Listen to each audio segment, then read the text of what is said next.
ہزار مہینوں سے بہتر رات ہے۔ اس خیر والی رات میں، رمضان کی رات میں، اللہ رب العزت نے قرآن مجید لوح محفوظ سے آسمانی دنیا پہ نازل فرمایا۔ تو قرآن کے نزول کے لیے بھی اللہ نے رمضان کی رات کو چنا، گویا کہ رمضان کے مہینے کو چنا۔ تو یہ رمضان کی فضیلت ہے کہ اس مہینے میں اللہ نے قرآن نازل کیا، اس مہینے میں اللہ رب العزت نے قرآن نازل کیا۔ یہ فضیلتوں والا مہینہ، یہ برکتوں والا مہینہ، یہ رحمتوں والا مہینہ، یہ خیر والا مہینہ انشاءاللہ العزیز بس قریب ہے، اور رمضان کا مہینہ چند روز بعد شروع ہونے والا ہے، جس کے لیے ہم تیار رہیں، ہمارے اندر شوق آ جائے۔ ایک ایک رات ہماری رمضان کے انتظار میں تڑپتے ہوئے گزرے، دعا کرتے ہوئے گزرے۔ ہم ہر نماز کے بعد اللہ سے دعا کریں کہ اللہ بلغنا الرمضان، کہ ہمیں رمضان نصیب فرما، ہماری عمر میں اتنی گنجائش عطا فرما کہ ہم رمضان کو پالیں، یہ 2025 کا جو رمضان مارچ کے مہینے میں آنے والا رمضان ہمیں نصیب ہو جائے، ہمارے لیے بہت بڑے اجر کا ذریعہ بن جائے، اور اللہ کی طرف متوجہ ہونے کا، اللہ کے قرب کو حاصل کرنے کا ایک سبب اور ایک ذریعہ یہ 2025 کا رمضان ہمارے لیے بن جائے۔ ابھی تک ہماری زندگی میں جتنے بھی رمضان آئے اور جتنے بھی رمضان گزر گئے، ان رمضانوں میں ہم نے جتنی بھی جیسی بھی اللہ کی توفیق کے مطابق عبادت کی ہے، اللہ رب العزت سب کی ان عبادتوں کو قبول فرمائے۔ لیکن میرے دوستوں، یہ بات میں آپ کے سامنے جو عرض کر رہا ہوں، آپ کے ذہن کو اس طرف متوجہ کرنے کے لیے، آپ کو گویا کہ بیدار کرنے کے لیے کہ یہ جو آنے والا رمضان ہے، اس رمضان کو ہمیں، اس رمضان کے ایک ایک لمحے، ایک ایک پل سے ہمیں فائدہ اٹھانا، بالکل بھی غفلت نہیں بدلنی۔ یہ آپ لوگوں کی خوش قسمتی ہے۔ میں بسا اوقات کہتا ہوں لوگوں سے، جو نئے لوگ ہوتے ہیں شاید انہیں یہ بات پہلی بار پہنچتی ہے کہ یہ آپ کی خوش قسمتی ہے کہ آپ کو ایسی باتیں سننے کا موقع ملتا ہے۔ آپ چاہیں ان باتوں کی قدر سمجھیں یا نہیں سمجھیں، میں نے اس بات کو آپ جو ہے اس سے خفا مت ہونا، لیکن میں لوگوں کو دیکھتا ہوں کہ وہ بیانات صرف شوق کے طور پہ سنتے ہیں، لذت کے طور پہ سنتے ہیں، اور حدیث میں آتا ہے کہ کل قیامت کے دن سخت پکڑ ہوگی اس خطیب کی کہ جو بیان اس نیت سے اور اس غرض سے کرے کہ لوگ اس کی تعریف کریں اور بعد میں مل کے اس سے کہیں کہ آپ بہت اچھی تقریر کرتے ہیں۔ اگر یہ نیت کسی کی ہے تو سخت گرفت ہوگی ایسے خطیب کی ایسا بیان کرنے میں۔ اللہ اس سے مجھے بچائے۔ اور اسی اعتبار سے ان سننے والوں کی بھی کہ جو صرف لذت کے طور پہ سنتے ہیں، لطف کے طور پہ سنتے ہیں، عمل کی غرض اور عمل کی نیت سے نہیں سنتے ہیں اور بس سنتے ہیں اور سن کے گزر جاتے ہیں، تو اللہ اس چیز سے بھی ہمیں بچائے۔ اب آپ مت سوچنا کہ کہاں پھنس گئے، اچھا تھا باتیں سامنے ہی نہیں آتی تو کم از کم بچے تو تھے، اب سن لیا تو اور پھنس گئے۔ نہیں، اس کا اندازہ آپ کو آخرت میں ہوگا، اس کا پتہ آپ کو آخرت میں چلے گا۔ چھوٹا سا اور پردہ اگر اٹھاؤں تو آپ اس کا اندازہ اس بات سے لگا سکتے ہیں کہ یہ ایمان کی اور اسلام کی برکت ہے کہ ایسی خیر کی، بھلائی کی، ہدایت کی اور کامیابی کی باتیں سننے آپ ایمان کی برکت سے سنتے ہیں۔ دنیا میں چل پھر کے دیکھو کہ لوگ کیسی گمراہی میں ہیں، کیسی تباہی میں ہیں، کوئی سمجھانے والا نہیں ہے، اور سمجھانے والے بھی ان کو گو گوبر سمجھا رہے ہیں، اور سمجھانے والے بھی ان کو جانوروں کے پیشاب کی فضیلت بتا رہے ہیں کہ اس کو پیو گے، اس کو ملو گے اور اس کو لگاؤ گے تو پوتر ہو جاؤ گے، اس کو کھاؤ گے تو بدھی بڑھ جائے گی۔ اور کیسے کیسے گندے پانی کے اندر لوگ ڈبکیاں لگا رہے ہیں، جس کو ایک وقت میں کہا گیا کہ بہت پاک اور صاف ہے، بہت پوتر ہے، اور ابھی چند دنوں میں رپورٹ آ رہی ہے کہ وہ گندہ ترین پانی ثابت ہو گیا، کہ اس میں زبردست قسم کے جراثیم ہو گئے اور اس میں کوئی نہا ہی نہیں، کوئی ڈبکی نہیں لگائے، اور ہیلتھ ڈپارٹمنٹ نے اس کا سروے اٹھایا اور کہہ دیا کہ یہ گندہ ترین پانی، لوگوں کو اس میں ڈبکیاں لگانے پڑ گئی۔ وہ آستہ ہے ان کی بیچاروں کی، ناپاکی کیا پاکی، کیا ناپاکی، کیا انسانیت، کیا ہمدردی، کیا پروٹوکال، کیا اونچ نیچ، کیا تفریق۔ میرے ایک دوست نے مجھے میسج ڈالا کہ آپ بات کرتے ہو تو اللہ اس کی صلاحیتوں میں اضافہ کرے۔ اس نے میسج میں مجھے ٹائپ کر کے دیا کہ ذرا اپنی قوم کے لوگوں کو اس طرف بھی متوجہ کرنا اور لوگوں کو بتانا۔ اچھی بات ہے اس کی، میں آپ کے سامنے اس لیے رکھ رہا ہوں کہ ذرا غور کرو دوسرے مذہب والے لوگوں کے لیے کہ ان کو اپنے معبودوں کو راضی کرنے کے لیے نظر و نیاز، چڑھاوے، پرساد ہے نا، وہ دینے پڑتے ہیں، پیسے خرچ کرنا پڑتا ہے، چڑھاوے لے کے جانا پڑتا ہے۔ وی آئی پیوں کی کیٹیگری الگ ہوتی ہے، ان کا پروٹوکال الگ ہوتا ہے۔ غریب بھیڑ میں دبتے ہیں، کچل دیے جاتے ہیں، مر جاتے ہیں، کوئی پرسان حال نہیں ہوتا۔ اور ہمیں اللہ نے کیا نظام دیا؟ یا آپ جمعے کی نماز پڑھنے آئے، کوئی 1 روپے کا بھی مطالبہ آپ سے کسی نے کیا؟ کیا پیسے کے خاطر، دولت کے خاطر، عہدے کے خاطر صفوں میں کسی کو بٹھایا جاتا ہے کہ نہیں بھائی مالدار ادھر آؤ اور غریب ادھر آؤ؟ کچھ نہیں، یہ اللہ کا گھر ہے، یہاں جو جس جگہ آ کر بیٹھ جائے کسی کا کوئی حق نہیں بنتا، کسی کا کوئی حق نہیں بنتا کہ اس سے وہ یہ کہے کہ تم یہاں سے ہٹو میں بیٹھوں، کسی کا حق نہیں بنتا۔ ایسا شخص بدترین ظالم ہے اگر وہ کسی کو کہتا ہے، اگر اس کی مستقل جگہ بھی ہے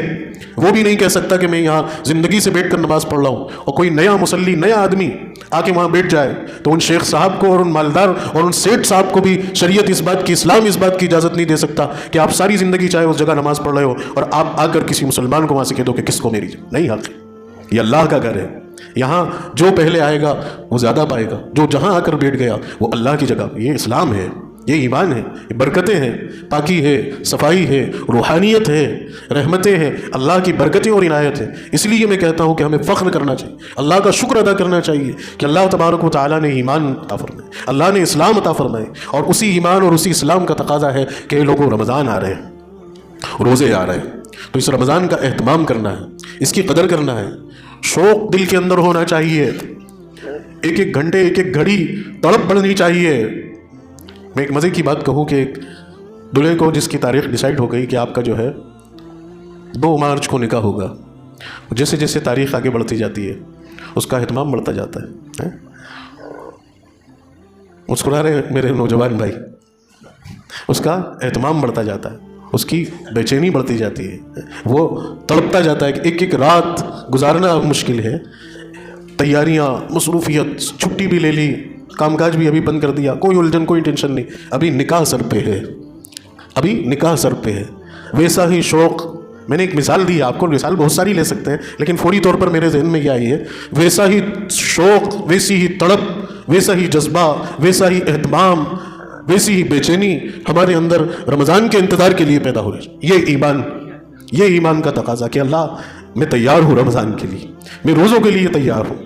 میں روزے رکھنے کے لیے تیار ہوں، میں صحت کی اللہ دعا کرتا ہوں آپ سے، میں عافیت کی دعا کرتا ہوں اللہ آپ سے، میں آسانی کی دعا کرتا ہوں اللہ آپ سے کہ اللہ مجھے عافیت میسر رہے، مجھے آسانی میسر رہے،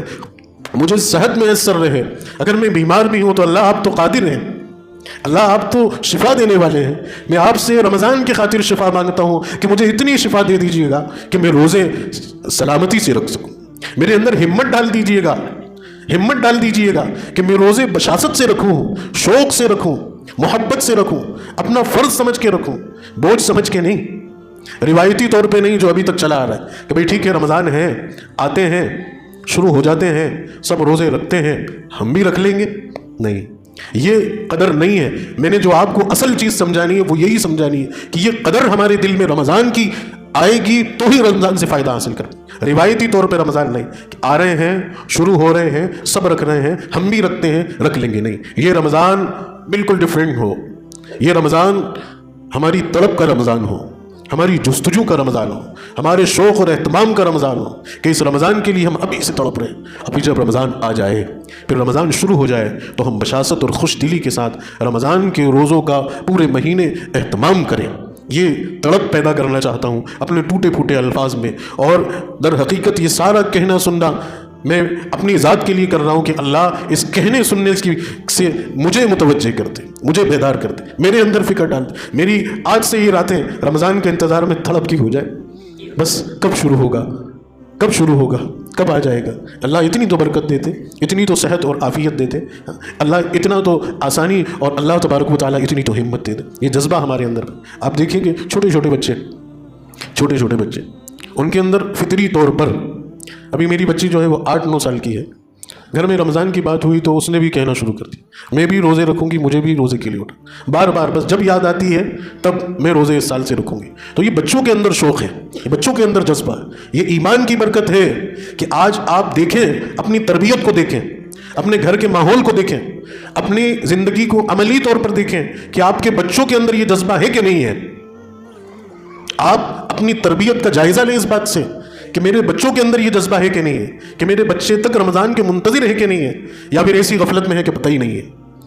یا پھر آج کل تو یہ بھی ہو رہا ہے کہ ماں باپ بچوں سے کہتے ہیں کہ بیٹا ابھی کہاں رکھے گا یار،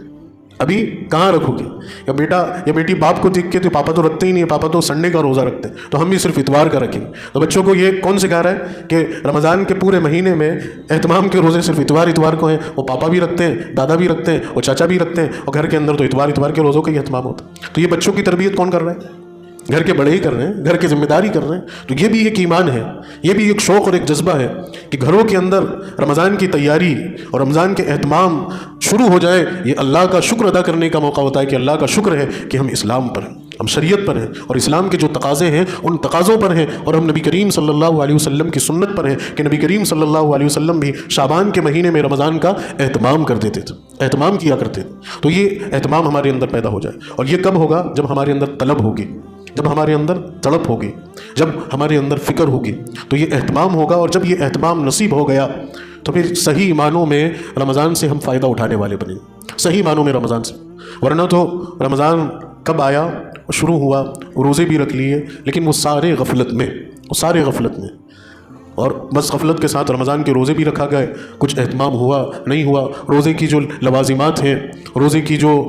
کا جو لب لباب ہے، یا روزے سے حاصل ہونے والا جو تقوی کا پھل ہے، اس سے محروم رہ گئے۔ معلوم ہوا کہ پورے مہینے کے روزے بھی رکھ لیے، ہے نا، پورے مہینے کے روزے رکھ لیے، لیکن زندگی میں کوئی تبدیلی نہیں آئی، زندگی میں کوئی تبدیلی نہیں آئی۔ آپ کسی ڈاکٹر کے پاس جاتے ہیں اور ڈاکٹر صاحب آپ کو ٹریٹمنٹ دیتے ہیں، اور ٹریٹمنٹ دینے کے بعد آپ کو پرہیز بتاتے ہیں، اور آپ ڈاکٹر کی دوائی اور پرہیز کی پوری رعایت کرتے ہیں، اور اس پوری رعایت کے بعد چند دن بعد ہی آپ اپنے مرض میں فائدہ محسوس کرتے ہیں، آپ کو آپ کا مرض دھیرے دھیرے ختم ہوتا ہوا نظر آتا ہے، آپ خود محسوس کر لیتے ہیں کہ ہاں مجھے فائدہ ہو رہا ہے چند روز بعد دوائی سے اور پرہیز سے۔ اور یہی اگر آپ نے 15 دن کر لیا اور مہینے بھر کر لیا تو اچھی خاصی تبدیلی آ جاتی ہے، اچھا خاصا اس کا نتیجہ دکھنے لگتا ہے، اچھا خاصا اس کا اثر ظاہر ہونے لگتا ہے۔ تو ذرا یہاں پر بھی اس بات پر غور کر کے تو دیکھیں، میں ایک بہت بڑا لمحہ فکریہ ذہن میں ڈال رہا ہوں کہ آپ رمضان سے پہلے کی زندگی اور رمضان کی یہ 30 دنوں کی زندگی، روزے رکھتے ہوئے، نمازیں پڑھتے ہوئے، ہم 30 دن گزارنے کے بعد اگلا پہلا دن شوال کا یا آگے آنے والی زندگی، کوئی تبدیلی محسوس ہوتی ہوئی دکھتی ہے؟ کوئی چینجز دکھتا ہے؟ ہاں، کوئی ایسا لگتا ہے کہ میں اتنا بڑا کام کر کے آیا ہوں؟ روزہ بھائی نفس کی تربیت ہے، در حقیقت روزے کے ذریعے سے اللہ رب العزت ہمارے بے قابو اور بے لگام نفس کو قابو کرنے کی تربیت ہمیں دیتا ہے، اور انسان کے اندر فطور کی چیز اس کا نفس ہی ہے، یا تو اس کا نفس اسے کامیاب کر دے گا یا اس کا نفس اسے برباد کر دے گا۔ ایک عالم دین نے لکھا ہے کہ بتاؤ شیطان سے بھی خطرناک اور برباد کرنے والی چیز کون سی ہے کہ جس نے شیطان کو بھی برباد کر دیا؟ کیا تھا وہ؟ اس کا نفس ہی تو تھا، کہ اتنا خطرناک ہے کہ جس نے شیطان کو تباہ کر دیا۔ تو ہم اور آپ کہاں ہیں؟ تو وہ نفس ہمارے ساتھ بھی ہے۔ اس نفس کو پابند بنانے کے لیے، اس نفس کو قابو میں لانے کے لیے، اس نفس کو کنٹرول میں لانے کے لیے یہ روزوں کی مشق ہے، اور جس کو اللہ نے سبھی قوموں اور سبھی نبیوں کی امتوں پر دیا ہے، فرض کیا۔ تو یہ نفس پر ہمارا کتنا کنٹرول ہے؟ کیا کوئی سگریٹ پینے کا عادی یا پاؤچ اور گٹکا کھانے کا عادی شخص رمضان کے پورے مہینے کے روزے رکھنے کے بعد وہ اس نتیجے پر پہنچتا ہے یا اپنے نفس کو اتنا کنٹرول میں کر پاتا ہے کہ ہاں میں نے 30 دن 12-14 گھنٹے میں تمباکو کے اور سگریٹ کے اور پاؤچ کے بغیر گزر کر آیا ہوں، تو عملی طور پر اتنی تو پریکٹس مشق ہو گئی کہ میں چھوڑ سکتا ہوں؟ ہاں، کوئی 1-2 بندے ایسے آپ کو ملے تو مجھے بھی دکھانا، مجھے بھی آ کے بتانا کہ ہاں یہ شدید عادی تھے لیکن انہوں نے چھوڑ دیا۔ ہوتے ہوں گے، رہتے ہوں گے، میں اس سے انکار نہیں کر رہا، لیکن اکثریت تو نہیں چھوڑ پاتی، واقعیت نہیں چھوڑ پاتی۔ وجہ کیا ہے اس کی پتہ ہے؟ اس کی وجہ ہے کہ وہ خود بھی نہیں چاہتے، وہ صرف روزہ رکھ رہے ہیں، اور ان کو روزے کے اوقات میں ہی اس چیز کی طلب ستاتی ہے نا۔ وہ جو عادی ہوتے ہیں وہ افطار کے فوراً بعد اپنی ان چیزوں کا ہی کے بارے میں ہی وہ تڑپ رہے ہوتے ہیں، اور وہ سمیٹ رہے ہیں، اور وہ اس چیز کو جمع کرنے کی فکر میں رہتے۔ تو جو جیسی نیت رکھو گے، جیسے ارادے کرو گے، اللہ بھی تو فیصلے ویسے ہی اتارے گا۔ انہیں بد نظری سے، جھوٹ سے، دغابازی سے، حرام کاموں سے، یہ رمضان کے پورے روزے رکھنے کے بعد بھی اس سے بچتے کیوں نہیں؟ ہم اس لیے نہیں بچتے کیونکہ وہ اہتمام نہیں ہو پاتا، روزے، وہ شوق روزے میں نہیں ہو پاتا، وہ ترتیب روزے میں نہیں بن پاتی۔ تو بس اللہ سے دعا ہے کہ میں آپ کو اسی نقطے سے بیدار کرنا چاہتا ہوں کہ یہ جو رمضان ہے، یہ رمضان کے اس سال کے رمضان کے روزوں کو ہم ان اہتمام کے ساتھ کریں کہ ایک ایک غلط چیز ہماری چھوٹ جائے، اور وہ چھوٹے کی تبھی کہ جب آپ رمضان کے روزوں کو اس طرز پہ، اس شوق سے اور اس اہتمام کے ساتھ ہے نا۔ دوسری چیز جو ہے وہ ہے کہ دعاؤں کی کثرت اور دعاؤں کا اہتمام۔ رمضان کی جو قیمتی گھڑی ہوتی ہے، رمضان کے جو قیمتی لمحات ہوتے ہیں، اللہ رب العزت کی طرف سے دعا کی قبولیت کے پروانے اترتے ہیں۔ تو رمضان میں دعاؤں کا اہتمام کریں، دعاؤں کے معمولات ڈالیں کہ جو قبولیت کے اوقات ہیں، ایک تو تہجد کا وقت ہے نا، اور ایک افطار سے پہلے کی جو دعائیں لازم پکڑ لیں کہ تہجد، سحری کے ساتھ تہجد ضرور پڑھنی ہے، چاہے 2 رکعت پڑھیں، چاہے 4 رکعت پڑھیں، چاہے 6 رکعت پڑھیں، چاہے 8 رکعت پوری پڑھیں، لیکن تہجد کی کم از کم 2 رکعت تو روزانہ کی پڑھنا لازم کر لیں، اور اس کے بعد پھر 5 منٹ، بہت کم بتا رہا ہوں، کم از کم 5 منٹ دعا کا اہتمام مانگیں اللہ سے۔ کیا ضرورت ہے آپ کی؟ کیا چاہتے ہیں آپ؟ کیا بننا ہے آپ کو، کیا لینا ہے آپ کو، پوری دنیا مانگ لیں، اس کے خزانوں میں کمی نہیں۔ وہ مہربان دینے کے لیے آیا ہوا ہوتا ہے، وہ عطا کرنے کے لیے آیا ہوتا ہے، اور اس کی مہربانی کے عالم دیکھو کہ فرشتوں سے پکار لگواتا ہے کہ پکارو اور کہو اور آواز لگاؤ کہ ہے کوئی مانگنے والا جس کو میں عطا کروں۔ ہم تو مائل بکرم ہیں، کوئی سائل ہی نہیں۔ اللہ تو مہربان ہوتا ہے کہ مانگ میرے بندے کیا چاہیے، مانگتے ہی نہیں۔ ہم وہ غفلت برت لی، وہ غفلت ہو گئی وہاں کہ دیر سے اٹھ رہے ہیں، بھاگا دوڑی میں سحری ہوئی ہے، کیا ضرورت ہوئی نہیں ہوئی، کھانے پہ گرے ہوئے ہیں، اور وہ اتنا قیمتی وقت دعاؤں کی قبولیت کا ضائع کر دیا۔ مانگنے کا موقع تھا، نہیں مانگا، اب دھکے کھاتے پھر رہے ہیں، اب حالات سے جھوجتے پھر رہے ہیں، اب پریشان ہوتے پھر رہے ہیں، اب لوگوں کے آگے قرضوں کے لیے ہاتھ پھیلاتے پھر رہے ہیں، اب بیماریوں میں بلبلاتے پھر رہے ہیں۔ اللہ نے موقع دیا تھا مانگنے، تو یہ دعا کی قبولیت کا اہتمام۔ تیسری چیز تراویح کا اہتمام، قرآن کے سننے کا اہتمام۔ رمضان کو خاص نسبت اور تعلق ہے قرآن سے، اور تراویح کسی حالت کسی صورت نہیں چھوڑیں گے، اور پوری تراویح پڑھیں گے، پورے ماہ کی چاند دیکھ کر تراویح شروع کریں گے اور چاند دیکھ کر تراویح مکمل کریں گے، اور قرآن سے سنیں گے۔ ایک ناغہ تراویح کا نہیں ہونا، ایک گیپ تراویح میں نہیں ہونی، اور یہ تسلسل قائم کریں گے کہ جس مسجد میں پہلی دن تراویح پڑھی پورا قرآن مکمل طور پر وہیں سنیں۔ تو اللہ تعالیٰ ان کہی ہوئی باتوں پر ہم سب کو عمل کی توفیق نصیب فرمائے۔ وآخر دعوانا ان الحمد للہ رب العالمین۔